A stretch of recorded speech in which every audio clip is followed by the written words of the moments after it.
I think that should be it. All right. Yeah, we're live now. So here we go. Well, good night, good night, good night, everyone. As I promised, here we are. I'm here with Mrs. Shari Loveday. And I've known Shari for a long time. She's very talented. She's very gifted. My mom loves Shari so much. Shari, you remember that? My mom really did. Yes, And I do. yes, and admired you. And she's not the only one. I do too. The thing is, I didn't know that my mom knew Shari like that. I was like, what?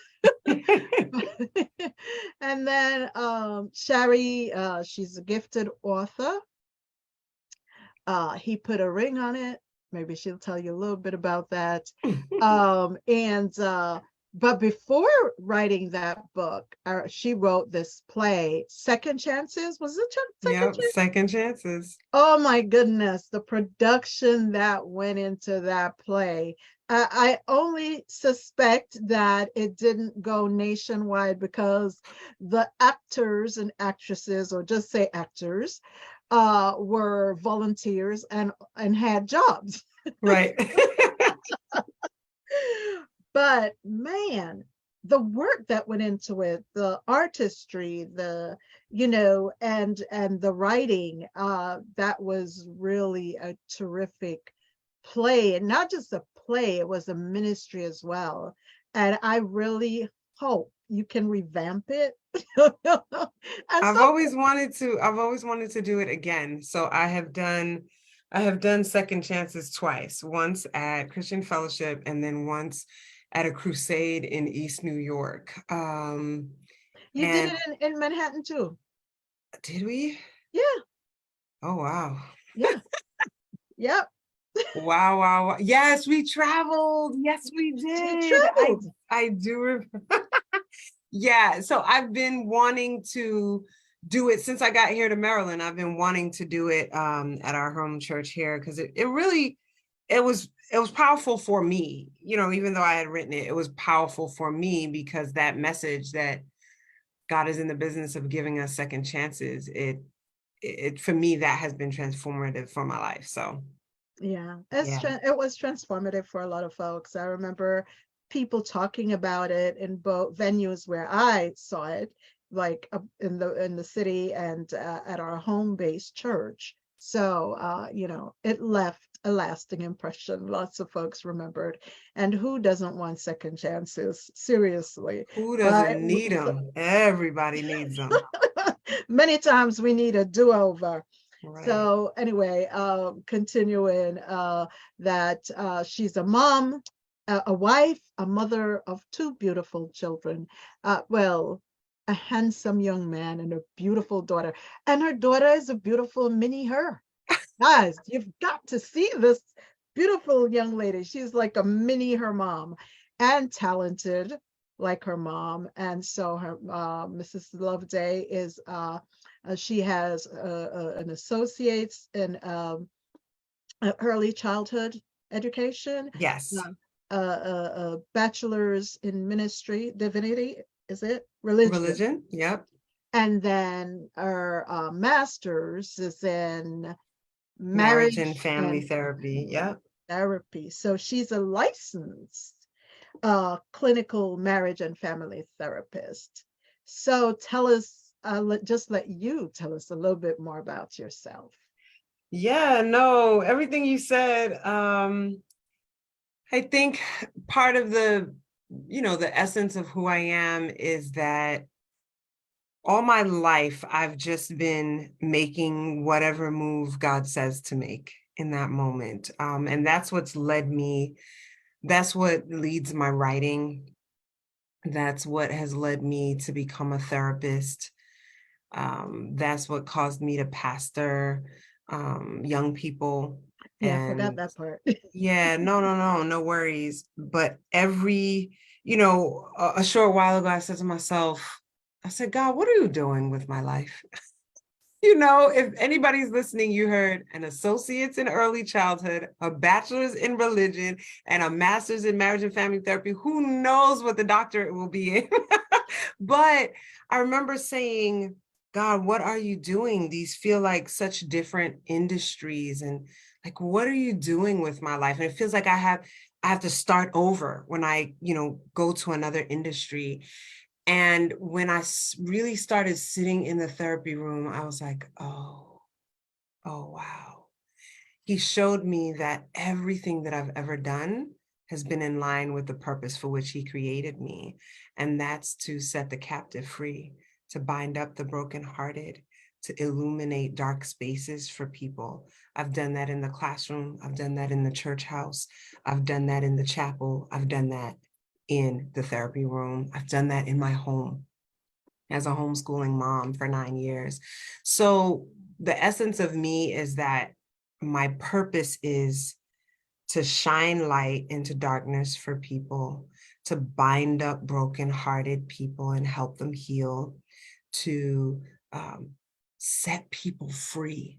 So whenever God dispatches me, whether it's to preach, to teach, to write, to practice therapy, it's always with freedom for someone in mind. So that's who I am, and that's how I've come to do all the things that I've done in my life. Well, I can see that and I appreciate it. Now, you do a podcast, I do. and I heard you and another therapist Yes. discussing collateral damage with the BIPOC community, Yes. which is the Black, Indigenous, people of color. Yes. However, it transcends, and as you said, that in your therapy, you see people of all races. Yeah. Because it really does transcend. As a person who is out there in the community and I am one of those too who is like, oh, I'm tired of this, of that, but it all comes together. Yeah. God, he Beautifully. puts it Yes. together. Purposefully. Yeah, he really does. And so I know that collateral damage, uh, lots of folks are affected, but Yep. our people, come on, need to be set free. I'm like, Indeed. sis, whew, help, Indeed. And help. the big thing about that, right? If we even think about in Jesus's time when he came, the people of Israel wanted to be set free from their oppressors, right? As do we.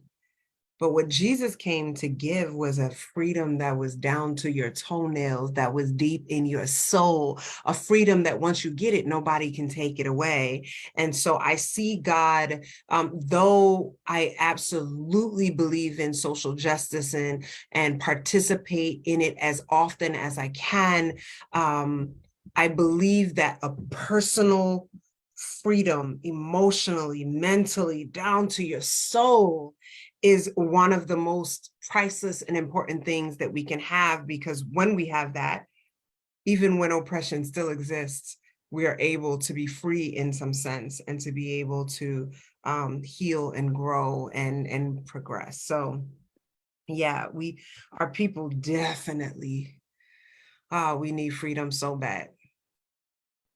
And I have friends and that have suffered at the hands of the police uh, in situations that shouldn't have warranted that.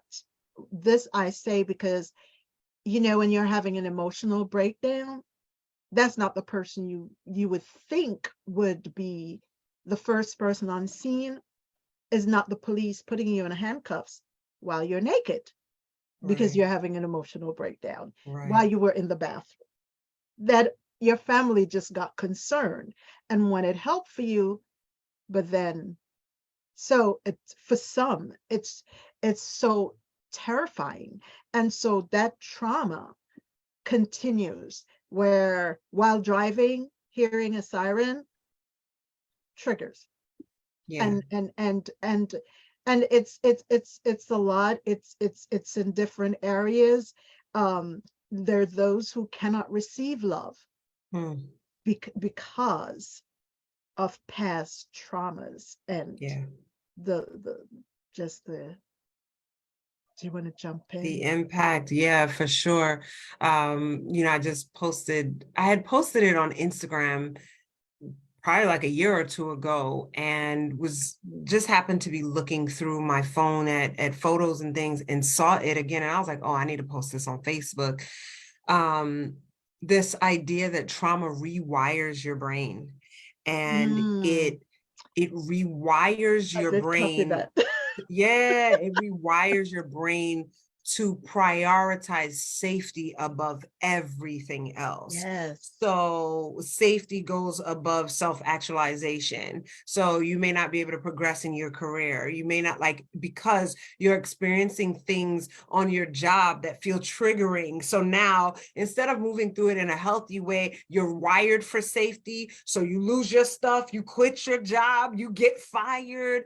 And so self-actualization becomes challenging. Yes. Healthy relationships become so challenging because we're rewired for safety. And what happens when we experience trauma is that in many ways it throws off our brain's ability to truly see what is harmful and what is not. That part. It's like, you know how when if you're living a lie, you accept that lie to be your truth. But like you said, when I read that, I did read it and I meant to, I was like, who that, Yeah. that right there, that Yeah. meant to be trapped in that. How do you And get that's the out of that? thing. That's the thing, right? That's the thing.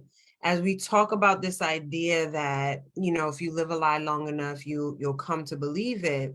With folks who have experienced trauma, it isn't a lie. It is that the brain has now Okay. changed the way it works. So I'll give you Mm. the quickest synopsis that I can. I am not a specialist in trauma yet.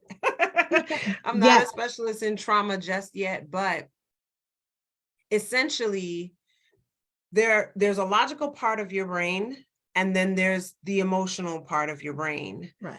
What happens when you're experiencing something traumatic is immediately that emotional part of the brain is also the emergency center of your brain. And when the emergency center of your brain kicks in, it shuts down the logical part. All Mm. of the power and energy goes to this emergency part so you can fight, flight, or freeze. Mm-hmm. Right? Whatever your body decides it needs to do to survive this. So even other parts of your body shut down a little bit because all the energy is going towards surviving in that moment. So essentially, once that happens in trauma, after the trauma is over, your logical side comes back online. But a few things have happened. One, because you were in emergency, the logical side of your brain shut down, and that's what held the memories so that the event would be happening in sequence and you would be able to remember it in sequence. So Okay. you'll notice that women who have been raped or sexually assaulted, sometimes they can't tell you what happened in sequence. Yes. Because the memories have been scattered, because the logical side that puts memories in sequence with a beginning, a middle, and an end shuts down and is not online. So that's one thing that happens. Another thing that happens is later on, if something triggers the memory of this trauma, what happens? The logical side shuts down immediately again, and the emergency side is up. And then your body learns to live in high alert. It learns to be triggered often, and because it's prioritizing safety, it becomes hyper vigilant and it's looking around for what's dangerous, and it goes into high alert at the drop of a hat over things that may not cause high alert. And so it isn't that we're living in some kind of fantasy world. It is that the brain literally has switched now how it works, and it relies more on the emergency center than it does on the logical center. Kind of So like when you rely on your emergency brake. if there's a problem Correct. You're in the not supposed to field. be driving the car with that thing on. That's a great analogy. You're supposed to use your regular brake. And then if somehow your regular brake's not working, that's when you pull your emergency brake. But what's happening is people that have been impacted by trauma are pulling their emergency brake more often than not. Mhm, mhm. Wow. So and that can cause irreparable damages Correct. To beyond. all your organs, to all the organs in your body. Because like I said, when energy goes towards these survival modes, kidneys stop functioning quite the way that power is pulled from every part of your body to go towards survival. So if I'm at my job and my boss says, hey, where's that report you owe me? And I go into high alert and I start feeling anxious and I don't feel safe, energy is pulled from all the other functions of my body to cause me to survive in a situation where I'm not at risk or there's no real threat to my health or my True, wellness. true. And you know, I've met folks that are runners.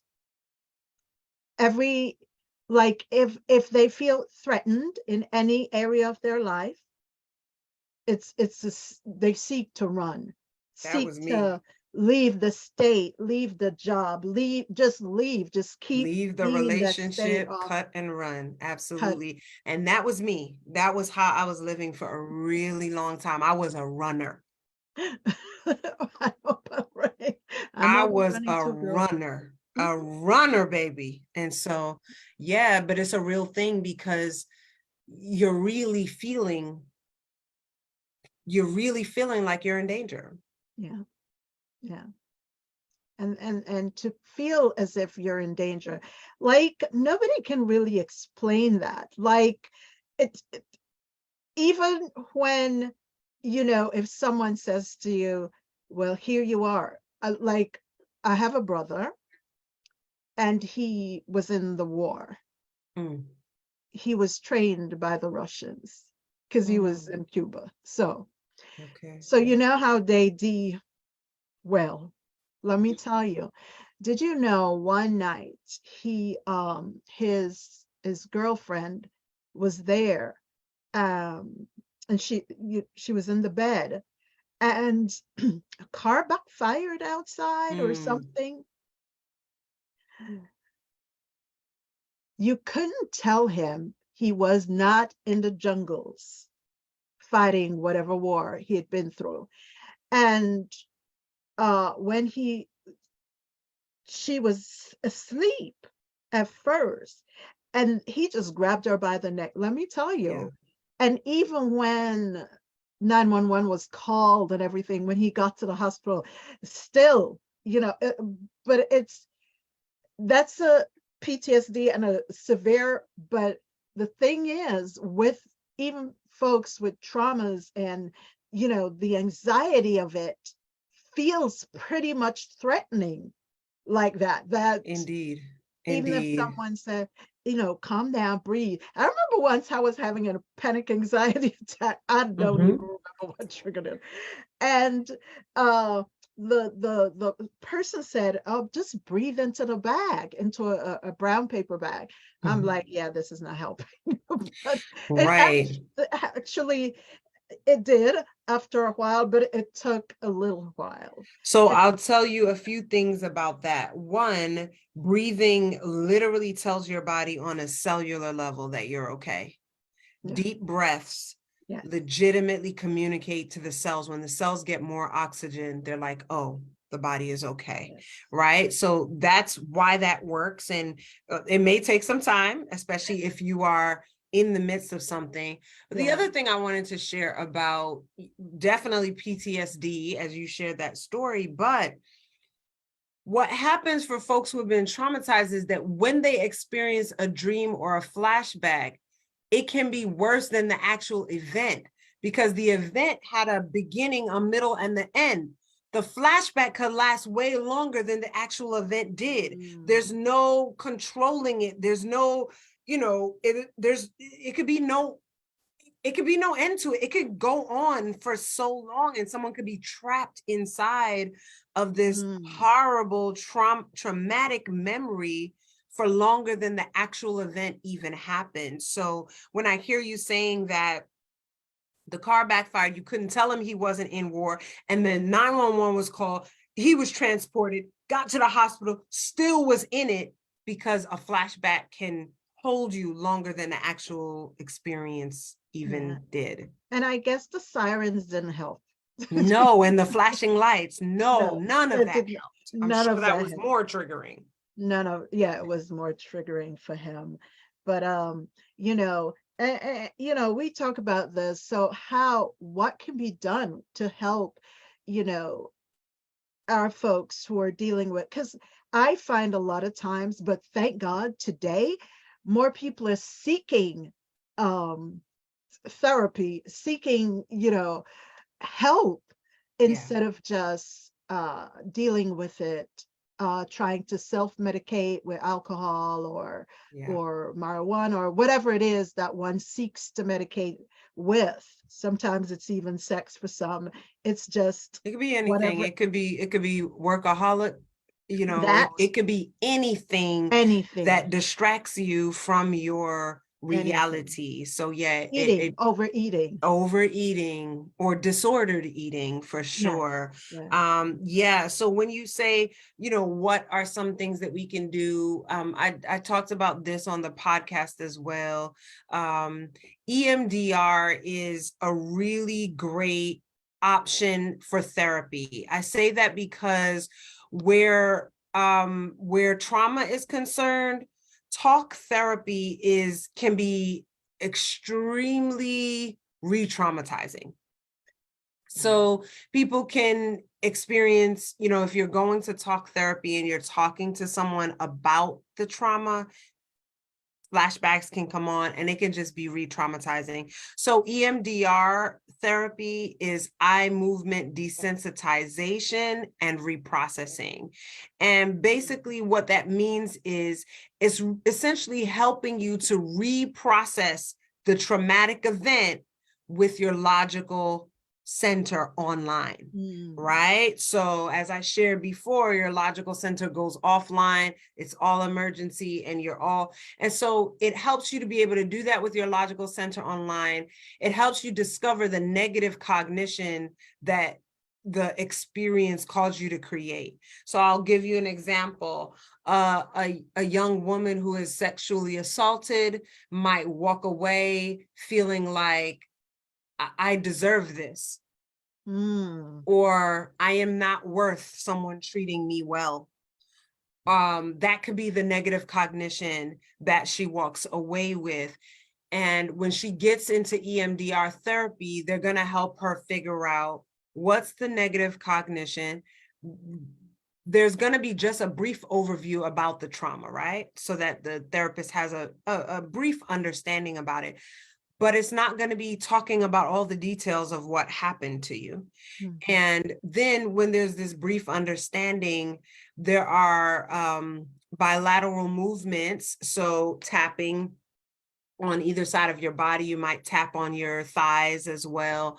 The therapist might use their finger and your eyes are going back and forth following their finger. Some therapists use buzzers that are held in the person's hand and they feel the buzzing on either side to be those bilateral movements. And the reason why that's happening is because it's keeping you centered in this moment so that you are not trapped in the traumatic experience, and your logical side of your brain comes online, is able to access the negative cognition, create a positive cognition, and walk through the memory, processing what has happened to you with all parts of your brain online and with the bilateral movements keeping you present, so that you are able to literally create new thoughts about this traumatic event and physically find where it has been stored in your body, because the body keeps the score. Yes. Right? For me, I carry my trauma in my gut, my belly, right? And so the body keeps the score. And what you'll find is when you get into certain experiences, all of a sudden you feel your belly doing flips and doing things. Why? Your belly remembers that Yes. your body has been traumatized, and this feels traumatizing, it feels triggering. So you get to scan your body and then release the trauma Mm. from that place in your body, and you process through it until you're able to feel, when you scan your body, that there's nothing left there. Wow. I like that you said that, and I hope that those who are listening really, at the end, I want you to, give out your podcasts and whatever information as to how you can be contacted, because this is so helpful. And to know, I remembered as you were speaking, I remembered going to get a massage, like like a for real good. The person was a physical therapist, Mm-hmm. and there was a point when they were like, wait, oh, this is years Mm. right here. But an Asian lady, she gave me a massage, and I kid you not, hear this. She told me the actual year. Whoa. She touched a part of my body. I was like, no way, no way, no way. I was like, So could you Eastern stop? medicine is very much in tune with how the body and the mind work together and what the body is storing and keeping. So, but wow, the year, that's amazing. The year. Sorry, no. And when I said no, stop. And she was like, no, I need to keep working. She said, you think about it, but I need to keep working. Sure enough, it was there. Mm. I just started crying. I know you did, because it was release. It was. Yeah. And sometimes we don't realize, because also something that I had realized when I had my the anxiety attacks, it was like past trauma that I wasn't aware of. And like once I realized where it was coming from, Yep. and that was that. Yep. I Yep. was just like, wait a minute. And sometimes we don't realize what we're carrying around or what we've been through. I joke about it sometimes, that I was talking about how I almost drowned as a little Mm. girl because someone had tried to kidnap me. Oh, Like wow. my mom had the article. She never shared it with me until the person who actually rescued me told me the story. Oh, my. And so And so there, let me ask you something. As a child, this happened and you didn't remember it. no, I didn't, I wasn't aware. I knew I had this fear of covering my face. So I could Mm. never, now that I can wash my face, I can even put my face underwater. That would never happen. And I talk about this hair washing day. Mm. As a little girl with a lot of hair. Trauma. You Listen, were being triggered. hair washing day was the worst. Like my hair would be all out. It was thick. It was all out. They would start washing it, and no, it had to stop. Right, because you were so frightened. So Yeah. this is the thing, right? This goes back to what I was saying, that the memory center of your brain went offline. So you're not even aware that this happened, but your body is. So that on hair washing day, your body is like, no, ma'am, no, ma'am, No, we're not no, doing this. And no, so we're not doing that's that. the thing. That's the idea of the body keeps score. Our Uh-uh. minds sometimes suppress things so that we can survive, but the body knows it happened. That's the thing, though. Isn't that interesting? And so, as I think about this with, I taught in the public school system, and, there were kids that would cry for things that you think would not trigger them, Hmm. and they're like, even meeting people, some folks will be like, like I'm a very, hello, I'm a hugger. Right, right. But I read folks, so I don't hug everyone, even though I'm a hugger. I really don't, because I read body languages. And some folks you can see, it's terrifying. Yeah, because They're the other part about that is trauma creates sensory challenges, when Yeah, you've like experienced voices, trauma. Yep. pitches, Sound. Yep. All of that is colognes, impacted. perfumes. Correct, correct. And even just the feel of touch on the skin Yes. can feel like fire to someone who has been traumatized. So, it's so funny that you're saying that, right? That something happens, something huge happens, you don't have a memory of it. It isn't later until someone tells you this has happened. I know for me, I I didn't realize that I had some significant challenges around trauma until I became a therapist. Wow. And I started sitting with people and it was like, I experienced that. What Wow. in the world? So like, I didn't even realize it was maybe. So like I said, I am not a trauma specialist yet. Yes. But I've been researching. I'm about to go to a big training on EMDR. So I've been researching, obviously, because I sit with folks who have experienced trauma. And so in my research, I'm finding myself, Chloe, Mm, I am finding myself there. Like wow. just maybe last year, 2022, I was like, oh, I got some sensory issues. Okay. Okay, Wow. I just thought this was how I was. But Wow. it's impact from trauma. And so I really want to, and this is why I do my podcast, right? Because it is overwhelming to learn about the ways trauma has impacted me. But it is also super hopeful to finally understand some things and to get the help that I need. That's So I right. do the podcast because I realize that these are not conversations that we have in our communities all the time. Thank you. No one was talking about why Auntie's nose is so sensitive.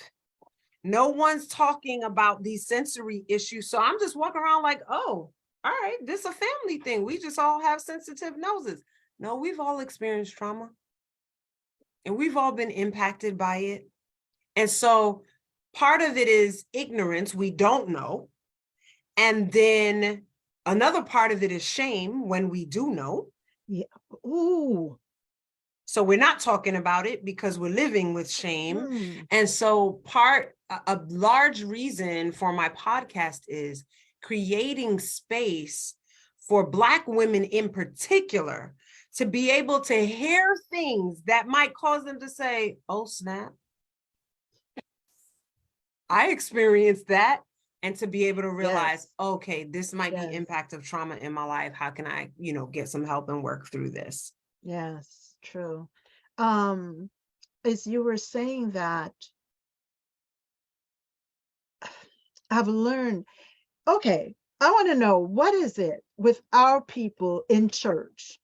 I, I don't know how to say this, but I feel I must.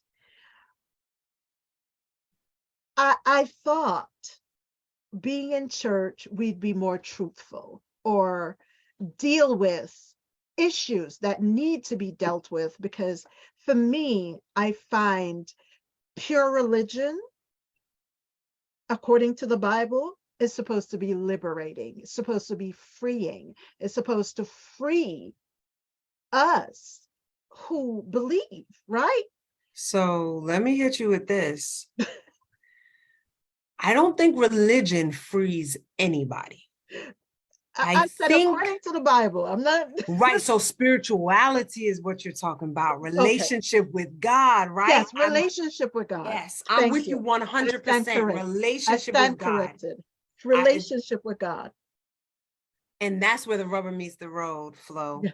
That so many people are not in relationship with God, but they're in their religion. They're fully Mm. planted in their religion or their faith group. And there is not a relationship, because the relationship with God is liberating, Isn't period. it?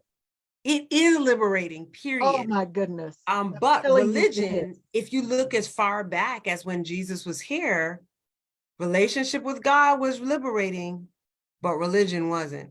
The True. Pharisees were literally putting heavier loads on Yes. people. And Yes. Jesus was saying, no, I'm here to lift those. Come to me, all of you who are weary. So that's what you're like. I'm preempting because you haven't even fully asked the question. So I'm gonna let you ask the question, but that's part of the answer. Yeah, so I didn't complete it. The thing is that I find, why is it that we're not more forthright with issues that would stare us in the face, or with the traumas? Why is it always shoved under the rug? And my mother, okay, so my mom used to say, never sweep things under the rug, when you have the large rug, because she said eventually it's going to be a back-breaking work, and it's going to show up. You're going to see that bump.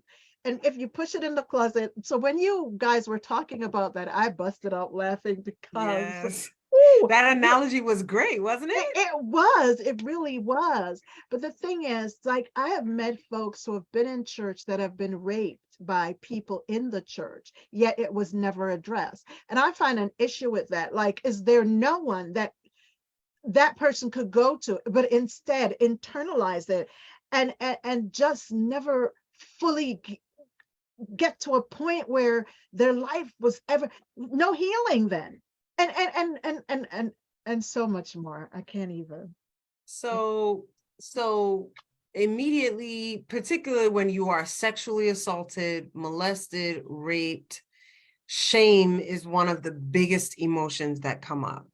And what shame causes us to do is hide, right? So I always share this with folks. The difference between guilt and shame: guilt says, I have done something wrong. Shame says, I am something wrong. And if I've done something wrong, I can do something different. If I am something wrong, then wrong is going to continually come out of me. And so shame keeps us stuck, not progressing. And shame also causes us to hide. Right? So when I hear you saying, why isn't church a place? Why isn't there someone at church that we can go to when these things happen? Number one, in many churches, shame is offloaded on people on a daily, weekly basis. Shame is a tool used in keeping folk in line and keeping folk, what's the word I want to use?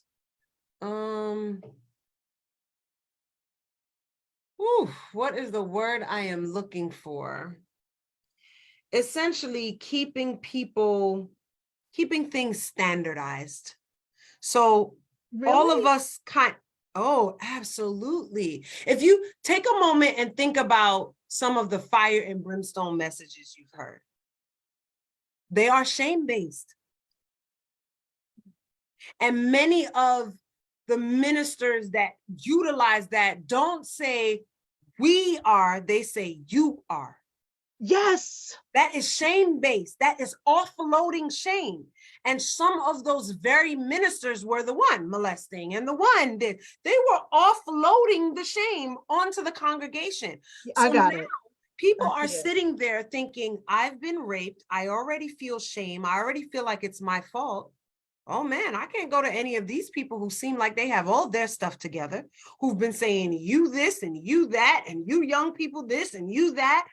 No, I can't go to them because they look picture perfect and they're telling me that I'm this and I'm that, and I'm gonna go to hell if I don't this and I'm who could do we understand how vulnerable it is when you have been assaulted, even if you've just been physically abused? There are so many women whose husbands are whooping them and elders at the church.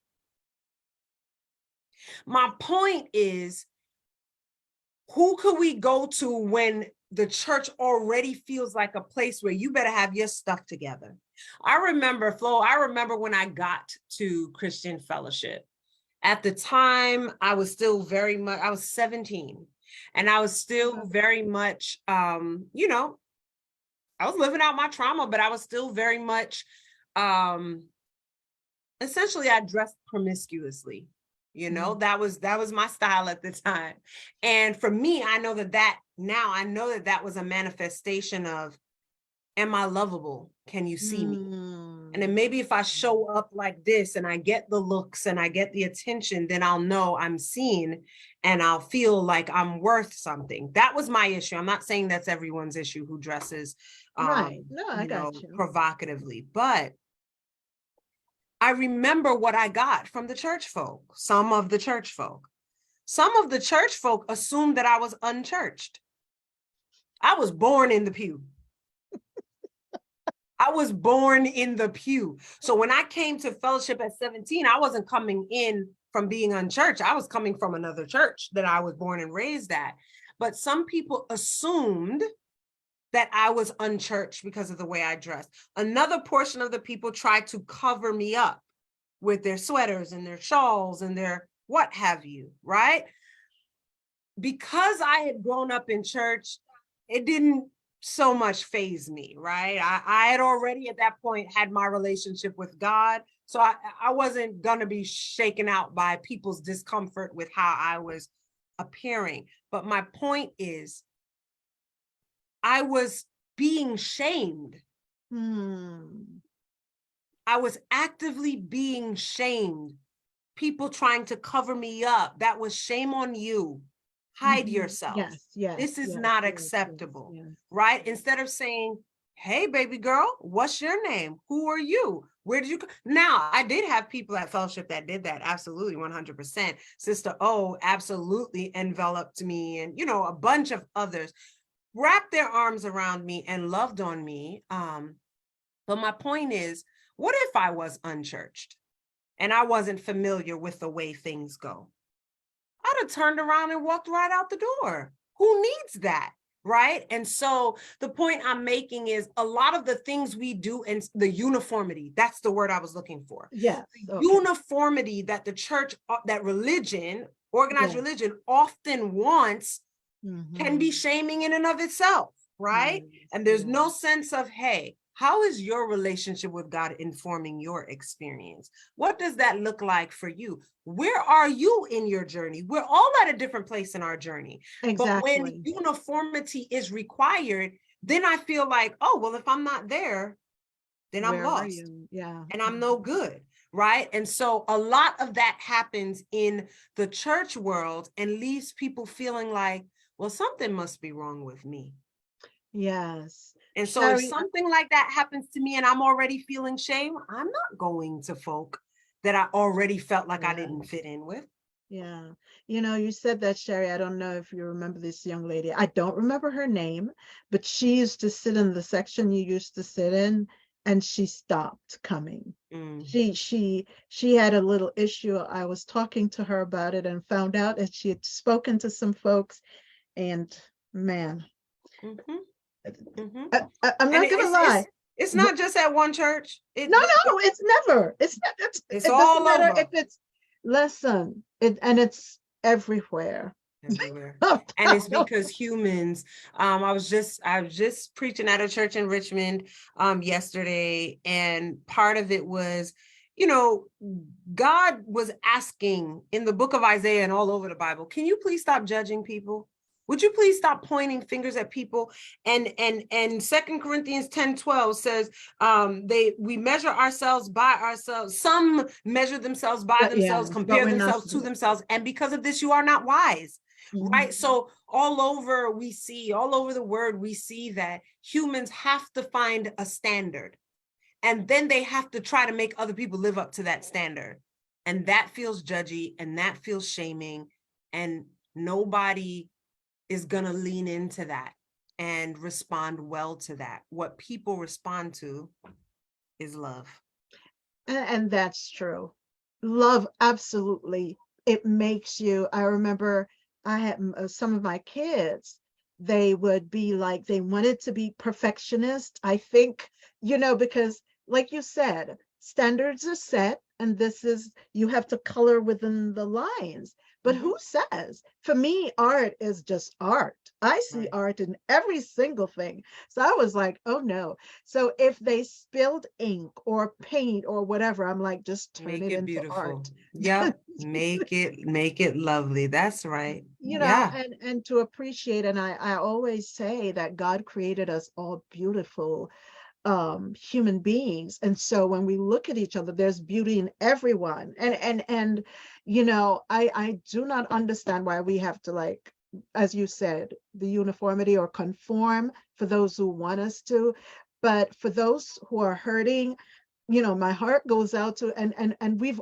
all had some kind of trauma. And Mm-hmm. sometimes we do certain things, certain smells trigger us. So, and sometimes we're unaware, totally like I was, Mm-hmm. about, you know, Yep. and you just, certain feelings would come over you at certain times, and you know, and it's just, but, and for me, I also had some dreams, and those dreams ended, as a matter of fact, once Mm-hmm. I had that revelation of what had occurred. Yep. I wasn't Because you aware. processed it and you released it. Yeah. Wow. Yeah. Wow, wow, wow, wow, wow. Yeah, my heart absolutely goes out to people. Part of my mission with what I do with mental health, particularly in religious spaces. And this is why I say God is so good and brings everything together so beautifully. Yes. But part of what I do is, for me, when I speak, spirituality and mental health collide in the best way, because I think in the church world, it has been very much, or in religious spaces, mental and emotional health has been very much separated from spirituality.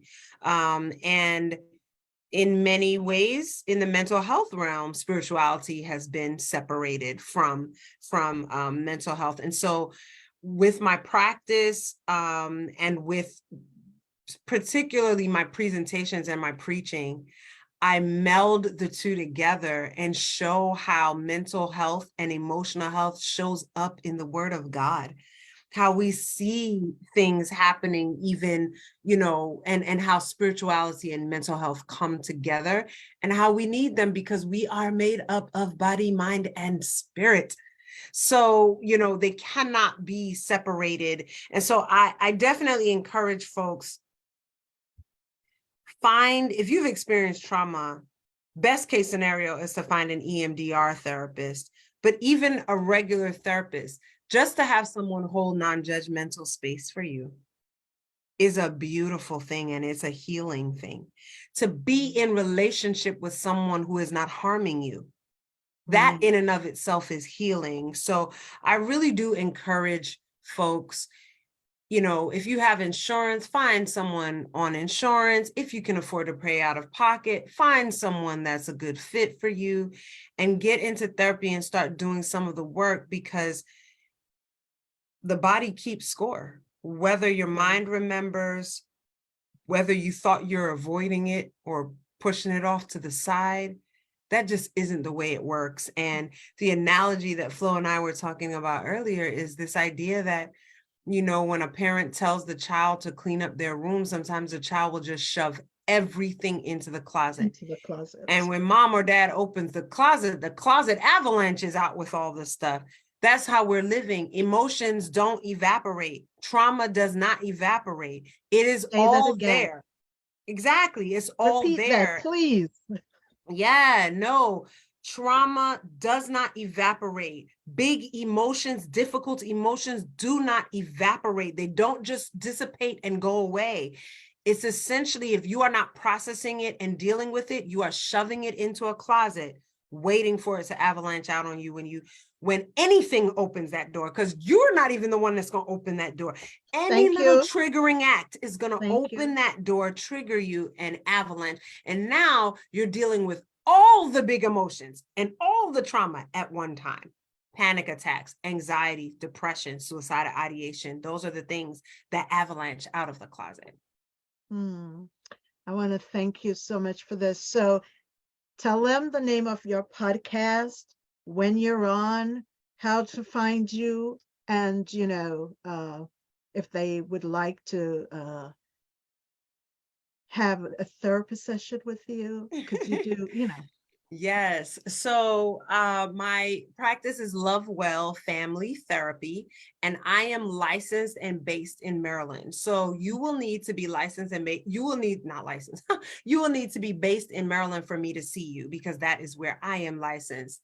Okay. And I would be happy to. You can find me at lovewellfamilytherapy.com, and on there you can request an appointment if you are located in Maryland. So that's how, if you would like therapy, you can reach me. The podcast is Black Girl Love Well, and it's all about, Black girls, our relationships, and the stuff that gets in the way of us loving and being loved well. And it's us kind of trying to just clear those cobwebs out so that we can love and be loved well. Black girls deserve it. We Yes. everybody deserves to love and be Everybody. loved well, right? Yeah. But for so long, Black women, we have struggled to receive love and to believe we deserve it. So that's what the podcast is about. It airs every Friday. You can find me on Spotify, Google Podcasts, Amazon Music. You can also find all my episodes on lovewellfamilytherapy.com under the podcast tab. You can find my books on Amazon. He Already Put a Ring on It is a book for adults, and it's geared towards women, but I've had men tell me, man, please, this for me too. So there's that. And then I have another devotional for women. It's a 31-day devotional, just affirming us and things that God is saying to us What's the and name of the speaking devotional? over We us. have to support her. Listen, it's Black History Month. It's Love Yeri Month. So we're gonna loving each Yes. other, loving us brothers and sisters, and loving our sisters and support. So what's the name of your So devotional? the name of the 31-day devotional is Come to Me First. And then there's He Already Put a Ring on It. And then for your tween girls, your teen and tween girls, Just Between Us is a 31-day devotional affirming them, that's more geared towards them and the language that they might need and understand. So those are the three. Sometime this year, I'll be dropping a book for boys, finally. My son has been begging. He's like, what about me? So Exactly. I'm going to be dropping a devotional and it's not just for boys, it's for anybody that loves sports. So I know that there are young ladies out there who love sports. So it is going to be a devotional that parallels certain sports and helps us understand concepts about God based on how we understand those sports. Oh, looking forward to that. Yeah, that was my son's idea. So I was like, I have to write it because this is fire. Wow. Okay, I'm looking forward to that. I mean, really, when I think about and even talking about folks in the Bible and how, as you said, with mental health and just having traumas and how it carried on into their lives. When you think about David, one of my Big, favorites, big. and Yes. he was rejected as a boy, and so he was not the best of fathers. Not the best of fathers.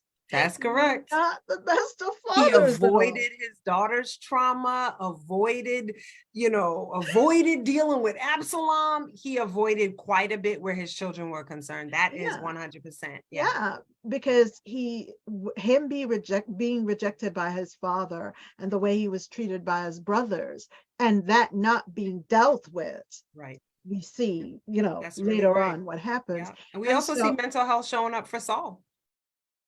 We also oh, see come on. mental health showing. He could not rest. That man could not rest. He couldn't get himself together. So yeah, we see it all over. It's all Seriously, over. no, Saul has some serious issues a long time. Yep. And we see suicide in the word. We see so much happening in So there. much, So so much. that's one of my passions, really helping folks in the religious realm see how mental health and emotional health is not some alien other thing that will detract from their spirituality, but something that actually will help enhance and help them connect with God and others better.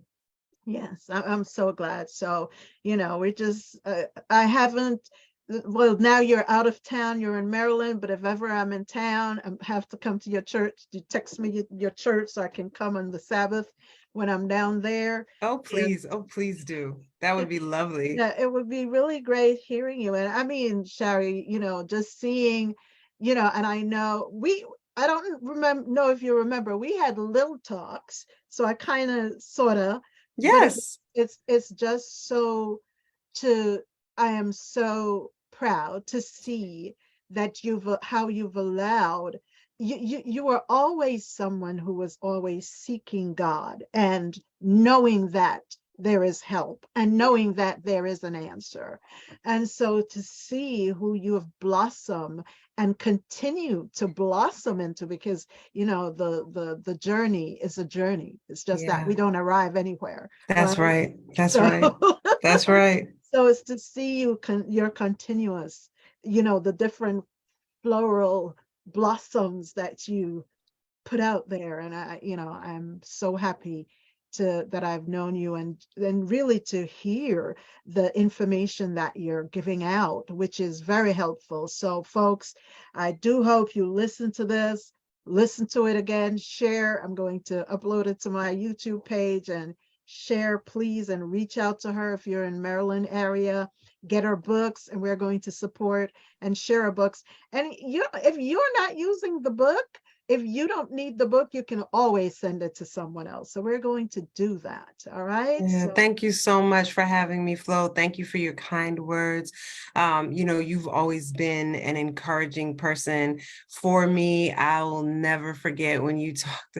There's so many things you shared, but I remember one time that you talked about not casually using the word awesome.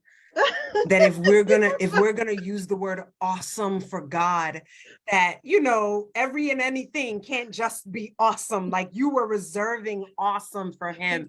That impacted me. Because I love words, right? I love right. words as a Mhm. poet and as a writer. And so, Right. but you've always been, you're right, we had little talks, and you've always been very encouraging.